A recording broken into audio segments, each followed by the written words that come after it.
Good morning, students. It is the second class of the chapter 5, Agrarian Relations or Agrarian History of Mughal period. We have to discussed already establishment of Mughal Empire in India. हम लोग पिछले class में भारत में मुगल वंश की स्थापना के बारे में देख चुके हैं कि बाबर ने लोदी वंश के अंतिम शासक इब्राहिम लोदी को पानीपत के प्रथम युद्ध में हराकर मुगल वंश की स्थापना की। The founding stone of the Mughal empire in India was laid by Babur after defeating Ibrahim Lodi, the last ruler of Delhi Sultanate, in the first battle of Panipat, April 21 in the year of 1526. Today we have to discuss about the Mughal dynasty and empire and the Mughal rulers. आज की class में हम लोग मुगल शासक, मुगल साम्राज्य और मुगल वंश के बारे में पढ़ेंगे। एक चैप्टर 6 में भी है, चैप्टर 6 में हम लोग नहीं पढ़ेंगे, यहीं पर क्लियर करेंगे। सबसे पहला हुआ, आप यहां देखें कि सबसे जो पहला संस्थापक था वो बाबर था, जिसने 1526 में मुगल वंश की स्थापना की, जो 1530 तक शासन किया।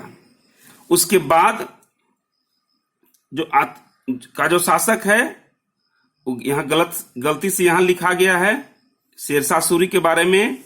यह शेरशाह सूरी यहां पर शेरशाह सूरी का प्लेस होगा।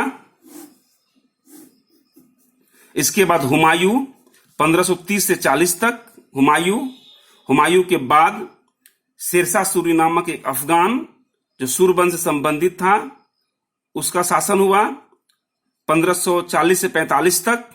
45 से 55 तक इसी के उत्तराधिकारी का शासन होता है और फिर से हुमायूं इसके जो उत्तराधिकारी शेरशाह सूरी के उत्तराधिकारी को हरा देता है और पुनः 1 वर्ष के लिए गद्दी पर बैठता है।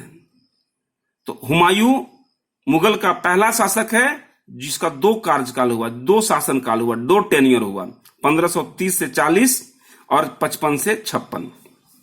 पुनः 56 में पानीपत का सेकेंड बैटल होता है, पानीपत का दूसरा युद्ध होता है और अकबर यह युद्ध को जीतता है और 1556 में अकबर शासक बनता है। इसके बाद अकबर के बेटा जहांगीर जो 1605 से लेकर 1627 तक शासन करता है। उसके बाद शाहजहां 1627 से लेकर 1658 तक, देन औरंगजेब और 1707 तक औरंगजेब का शासन होता है। यहीं तक इतिहासकार मुगलों का डायरेक्टली शासन मानते हैं। औरंगजेब के वंशज 1707 से लेके 1858 तक शासन करते हैं, उसको इतिहासकार पोस्ट मुगल, उत्तर मुगल की संज्ञा देते हैं। अब हम लोग ध्यान देंगे, अगर पूरे के पूरे कार्यकाल में, शासन काल में हम लोग शेरशाह सूरी को माइनस कर देते हैं तो यह मुगल वंश कहलाएगा, क्योंकि वंश में शेरशाह सूरी इस वंश का नहीं था। अगर शेरशाह सूरी के शासन को भी काउंट करेंगे हम तो साम्राज्य कहलाएगा, साम्राज्य में आएगा, क्योंकि इस वंश का नहीं था। तो वंश में इसको काउंट नहीं करते हैं और साम्राज्य में हम लोग इसको काउंट करते हैं। दूसरा चीज, 1707 के बाद का जो शासनकाल होता है उसको हम लोग उत्तर मुगल कहते हैं, पोस्ट मुगल। इसका भी पूरा का पूरा क्रोनोलॉजी आपको पीडीएफ में दिया जाएगा। अब हम लोग इसमें क्या क्या पढ़ना है। पहला है कि भारत में मुगल वंश की स्थापना के बारे में लिखें। तो हम लोग सिंपल लिखते हैं, शुरुआत करते हैं कि बाबर ने इब्राहिम लोदी को हराकर 1526 में पानीपत के प्रथम युद्ध में हराकर मुगल साम्राज्य या मुगल वंश की नींव रखी। इसके बाद थोड़ा थोड़ा इसके बारे में और जानकारी प्राप्त करेंगे। पिछले क्लास में हम लोग बाबर के बारे में देख चुके थे। एक क्वेश्चन आता है हुमायूं के बारे में कि हुमायूं को देखिएगा दो शासनकाल हुआ, हुमायूं मुगल का वैसा शासक था जो जीवन भर कठिनाइयों से जूझता रहा। क्या क्या कारण था उसके बारे में देखेंगे। और सबसे महान शासक हुआ, राष्ट्रीय राजा हुआ अकबर। अकबर को मुगलों का वास्तविक संस्थापक बोलते हैं। मुगल साम्राज्य का रियल फाउंडर हुआ अकबर। इसके शासनकाल में मुगल प्रशासन, धर्म, नीति, साम्राज्य विस्तार, राजस्व व्यवस्था काफी उच्च कोटि का था। और इसका जो साम्राज्य हुआ कई क्षेत्र में, चाहे प्रशासनिक क्षेत्र हो, कला साहित्य का क्षेत्र हो, सामाजिक हो, आर्थिक हो, राजनीतिक हो, या राजपूतों के उस समय संबंध हो, सभी काल में विद्वानों ने उच्च कोटि मानते हैं। इसीलिए इसके शासनकाल की काफी विशेषता है और इसे राष्ट्रीय शासक, नेशनल रूलर, राष्ट्रीय राजा कहा गया। इसके बाद जहांगीर के बाद शाहजहां के बारे में थोड़ा आप लोग पहले जानते होंगे। इसने ही ताजमहल का निर्माण करवाया था। और इसके बाद औरंगजेब आता है। और औरंगजेब के बाद मुगल साम्राज्य कई क्षेत्रीय साम्राज्य के साथ बढ़ जाता है। मुगल साम्राज्य का संस्थापक बाबर को बोलते हैं। अंतिम शासक बहादुर शाह जफर या द्वितीय। ध्यान दीजिएगा कि औरंगजेब को अंतिम सुल्तान शासक नहीं मानते हैं। इसी वंशज का जो उत्तर मुगल में हम लोग देखेंगे तो 1857 और 1858 तक एक था बहादुर शाह द्वितीय, जिसको जफर की उपाधि मिली थी। ये व्यक्ति अंतिम सुल्तान है। एक कितना बार प्रश्न आ चुका है। इसके बाद अकबर को राष्ट्रीय शासक कहा गया। क्यों कहा गया आगे हम लोग देखेंगे। इस प्रकार इनके शासक हुए। अब उत्तर मुगल में हम लोग देखते हैं कि 1707 से 1858 तक का जो पीरियड हुआ उसमें कई शासक आए। हालांकि बहुत सा इसमें कहानी है। उत्तराधिकार का युद्ध हुआ। बाबर के 4 बेटा थे, 3 बेटियां थी। सब आपस में उत्तराधिकार के लिए लड़ गए। किसी प्रकार कहें तो बहादुर शाह प्रथम, जिसका नाम मुअज्जम था, वो विजय हुआ उत्तराधिकार युद्ध में और शासक बना।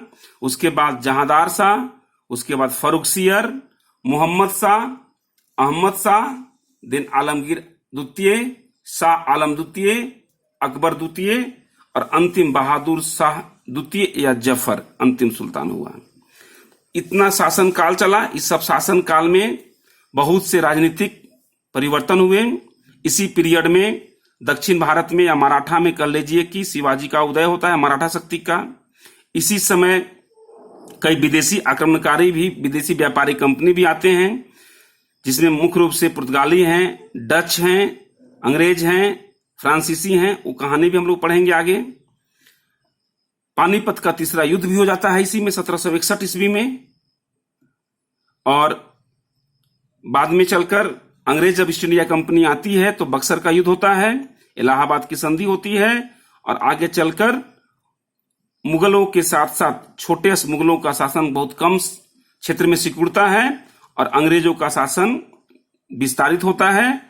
और बाद में तब तक फिर लगभग 1857 में सिपाही विद्रोह होता है। उस समय तक बहादुर शाह जफर यहाँ का शासक रहता है, जिसको अंतिम शासक बोला गया। अब मुगल पीरियड जो है भारत में, हम कह सकते हैं कि 1526 से 1707 तक लगभग 180 वर्ष का जो शासन हुआ वो डायरेक्टली हुआ और उसके बाद इनडायरेक्टली हुआ या उत्तर मुगल के रूप में हुआ। कुछ लोग इनडायरेक्टली तो नहीं बोलते हैं, उत्तर मुगल बोलते हैं। अब इस शासन काल में कई प्रकार के सामाजिक, आर्थिक, राजनीतिक, धार्मिक विशेषताएं विकसित हुई।